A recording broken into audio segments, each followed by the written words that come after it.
کیونکہ موسیٰ علیہ السلام کا واقعہ ہے نا اس میں، تو اس میں اللہ نے موسیٰ علیہ السلام کی قوم کے بھی ایک شخص کا ذکر کیا، بنی اسرائیل. موسیٰ علیہ السلام کس کے لیے نجات دہندہ تھے؟ بنی اسرائیل کے لیے. اب بنی اسرائیل میں غلام لوگ زیادہ تھے، یعنی جو فرعون نے، لیکن کچھ ان میں کروڑ پتی بھی تھے، ان کی بڑی پھوپھاں تھی. آپ کو پتا ہے غلام قوموں میں بھی جو بہت اونچے نمبر کے سیٹ ہوتے ہیں نا، گورنمنٹ ان سے بنا کے رکھتی ہے. تو موسیٰ علیہ السلام کی قوم ہی میں ایک شخص تھا قارون، جس کا دعویٰ تھا، زبانی دعویٰ کہ موسیٰ علیہ السلام پر میں ایمان لے کر آیا. تو اللہ کہتے ہیں ہم نے اس کو بہت مال و دولت دی تھی.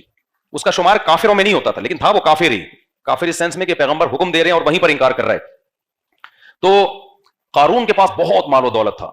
تو اللہ کہتے ہیں ان قارون کان من قوم موسیٰ فبغى علیہم. جب بہت زیادہ پیسہ آ گیا نا تو سرکش بن گیا. اوپر کی سیٹنگ کیا ہو گئی؟ جیسے ہوتی ہے نا فیس بک پہ کچھ اس قسم کے ڈیزائن آپ کو ملیں گے. بہت زیادہ پیسہ ہے تو اوپر کی کھوپڑی کیا ہو گئی؟ آؤٹ ہو گئی. تو قارون کی بھی اوپر کی کھوپڑی، بولو منہ سے بول لو نا یار، سیٹنگ آؤٹ ہو. بہت زیادہ پیسہ آ گیا تو وہ اپنی اوقات بھول گیا. کتنا پیسہ تھا؟ آتیناہ من الکنوز، ہم نے اتنے خزانے دیے تھے. ان مفاتحہ لتنوء بالعصبۃ اولي القوہ، ایک جماعت تھی جو خزانوں کی چابیاں لے کے چلا کرتی تھی.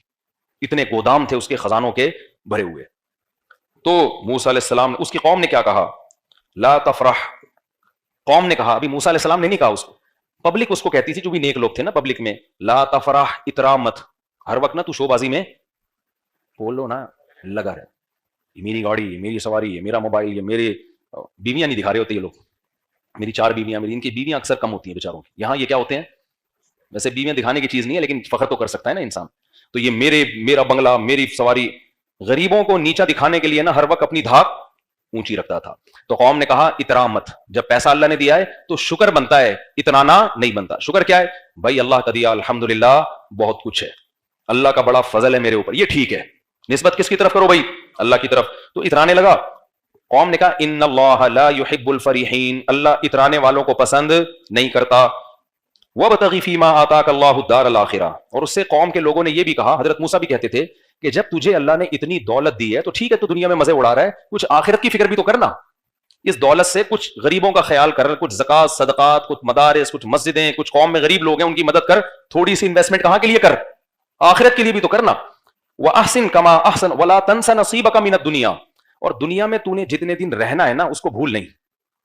اتنی ساری دولت ہے لیکن یہ دولت تیرے ساتھ قبر میں نہیں جائے گی. مالدار آدمی نے یہ چیز اس بھول جاتا ہے، وہ سمجھتا ہے یہ کروڑ روپے، خربوں روپے. بھائی تو زندگی بھر یہ پیسے بھی چائے میں ڈبو کے کھاتا رہے گا نا تو بھی زندگی ختم ہو جائے گی، پیسہ ختم نہیں ہوگا. تو لا تنس نصیبک من الدنیا، دنیا میں جتنا تیرا حصہ ہے نا اس کو بھول نہیں. کیا مطلب؟ دنیا بہت تھوڑی ہے. تو جو بنگلوں میں موٹے موٹے سریے ڈال رہا ہے، تیری ہڈیوں میں اتنا کیلشیم نہیں ہے. ہڈیاں تو ویسے ہی ہیں، وہ تو بوسیدہ ہو رہی ہے روز بروز. تو کیا ہوا؟ وَأَحْسِن كَمَا أَحْسَنَ اللَّهُ إِلَيْكَ، اللہ نے تجھ پر بہت احسان کیا ہے، تو بھی اللہ کی مخلوق پر احسان کر. تو اور زمین میں فساد نہ پھیلا. ان اللہ لا يحب المفسدین، اللہ تعالیٰ فساد مچانے والوں کو پسند نہیں کرتے. جواب میں کیا کہتا ہے جب زیادہ سمجھایا گیا نا اس کو؟ قال انما اوتیتہ علی علم عندی. حضرت موسیٰ تو بار بار یہ کہتے ہیں نا یہ اللہ کا فضل ہے، اللہ کی دین ہے، اللہ کا احسان ہے، جب احسان ہے تو بدلہ دے. ایک دن جوش میں آ کے کہنے لگا یہ میری ایفرٹس ہیں. یہ کیا ہے؟ بزنس مائنڈ ہے اصل میں. آج یہی چل رہا ہے نا مارکیٹ میں. یہ اصل میں میرا جو مائنڈ ہے نا، میں ہر چیز کو سوچتا کیسے ہوں؟ بزنس مائنڈ سے سوچتا ہوں. اس کا یہ نتیجہ ہے. یہ زیادہ اللہ اللہ کرنے کی کوشش، زیادہ اللہ کو بیچ میں نہ لے کر آؤ. مائنڈ ہے بھائی. تو اسی سے انسان کی کھوپڑی کیا ہوتی ہے؟ آؤٹ ہوتی ہے. جب اپنی دین سمجھتا ہے نا. بھائی دنیا میں بہت سے لوگوں کو بہت اچھی کھوپڑیاں اللہ نے دی ہیں، تم سے بھی اچھی. بہت سے لوگوں کو بہت اچھا مائنڈ دیا، بہت سے لوگوں کو بہت اچھی صحت دی، اس کے بعد بھی ڈھیلا روپے کمانے کے قابل نہیں ہوتے. میں اکثر ایک واقعہ سناتا ہوں نا، اگر دولت ذہانت پہ ملتی نا، ذہانت پہ، تو بے وقوف بھوکے مر جاتے ہیں. ہمارے حضرت ایک واقعہ بیان کرتے تھے کہ ایک بہت غریب آدمی، ایک دولت مند آدمی، وہ اونٹ پہ نا پرانے زمانے میں راشن لے کے جا رہا تھا کہیں. تو اونٹ کے ایک جانب اس نے چاول کی یا گندم کی 5-6 بوریاں، اور دوسری جانب بیلنس برابر کرنے کے لیے پتھروں کی بوریاں. اب بھائی 10 بوری چاول کی ادھر ہے تو 5 ادھر کر دے، 5 ادھر کر دے، بیلنس برابر ہو جائے گا نا. لیکن اس نے کیا کیا، 10 بوریاں ادھر ہیں تو بیلنس کے لیے 10 بوریاں ریت کی دوسری سائڈ پہ. اب لے کے جا رہے ہیں. راستے میں کوئی غریب آدمی تھا لیکن تھا ذہین. اس نے کہا یار مجھے ذرا لفٹ دے دو. اس نے کہا چل بیٹھ جا یار، تو غریب آدمی ہے، تیرے پاس سواری نہیں ہے. بیٹھ گیا. تو جاتے جاتے اس سے پوچھا تو کرتا، اس نے پھر اس کو سمجھایا، غریب آدمی نا جو ذہین تھا، کہ یار یہ تم نے اونٹ کو ادموا کیوں کیا ہوا ہے, اسے تو چلا ہی نہیں جا رہا. کہہ رہا کیا کریں, وزن اتنا ہے, 10 بوریاں ادھر ہیں تو بیلنس کے لیے 10 بوریاں میں نے بجری کی ادھر ڈالی. اس نے کہا بیلنس کی کیا ضرورت ہے, 10 ادھر ہیں تو 5 ادھر رہنے دو, 5 ادھر کر دو. وہ اترا, اس نے کہا یار یہ تو زبردست مشورہ دیا آپ نے, 5 ادھر کر دیں اور 5 ادھر. اونٹ کی سپیڈ تیز ہو گئی, اونٹ بھی ہلکا ہو گیا. یہ بڑا متاثر ہوا, یار یہ تو بہت ذہین آدمی ہے, تو اس سے تو پھر بزنس کے مشورے لینے چاہیے. تو اس سے کہنے لگا بتا تو کرتا کیا ہے. اس نے کہا میں تو غریب ہوں یار, میرا تو جس کاروبار میں ہاتھ ڈالو وہ ڈوبتا ہے. اس نے کہا اتر نیچے, تو مجھے بھی مروائے گا, اتر, میں ایسا بے وقوف ہی ٹھیک ہوں. اترا اور 5 بوریاں ریت کی واپس اور 5 ادھر. تو یہ ضروری نہیں ہے کہ ذہانت ہو تو پیسہ آئے, لیکن یہ ضروری بھی نہیں ہے کہ بے وقوفی کو پیسہ ملے. کبھی ذہانت کے ساتھ پیسہ آتا ہے, کبھی پیسہ نہیں آتا. تو یہ کس کی دین ہے؟ اللہ کی دین ہے. تو اس کی کھوپڑی جو آؤٹ ہوئی نا قارون کی, اس نے کیا کہا, انما اوتیتہ علی علم عندی, اللہ نے یہ جو میرے پاس نالج ہے نا, اس فن کی بیس پہ میں نے کمایا, یہ میں نے یہ سارا امیزون سے سیکھا ہے. اور تم لوگ 8ویں میں علامہ اقبال اور قائد اعظم پڑھ رہے ہو بیٹھ کے, اس لیے تمہارا بیڑا غرق ہو رہا ہے. تو اللہ نے جواب کیا دیا؟ دیکھو اللہ نے دلیل سے جواب نہیں دیا, دھمکی سے جواب دیا قارون کو. بعض دفعہ دلیل بہت واضح ہوتی ہے, وہ نہیں دی جاتی.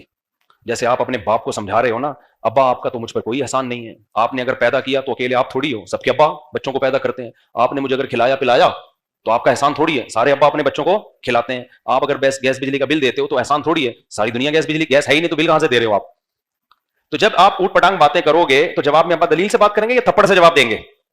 ابا کہیں گے چپ ہو جا ورنہ 2 تھپڑ کھینچ کے لگاؤں گا میں.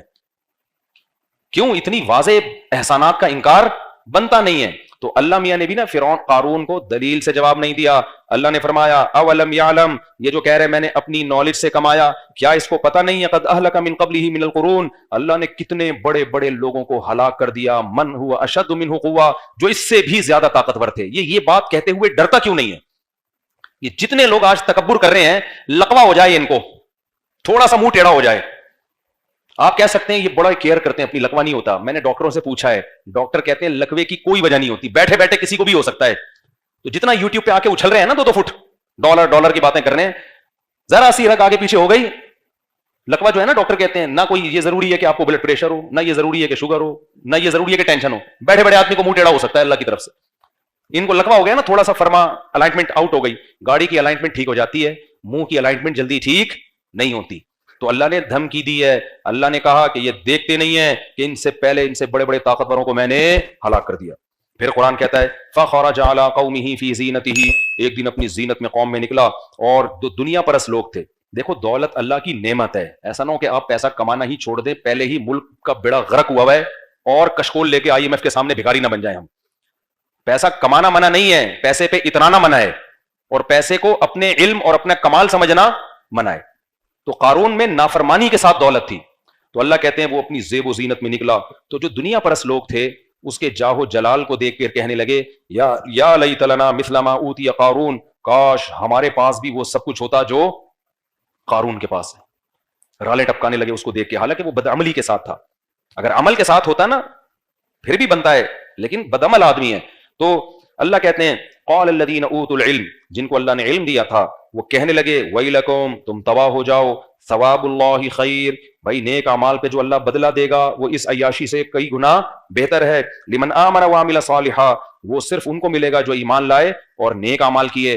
ولا یلقاها الا الصابرون, اور یہ صفت صرف صبر کرنے والوں کو دی جاتی ہے, جو بے صبرے لوگ ہیں ان میں اللہ یہ کوالٹی پیدا نہیں کرتا.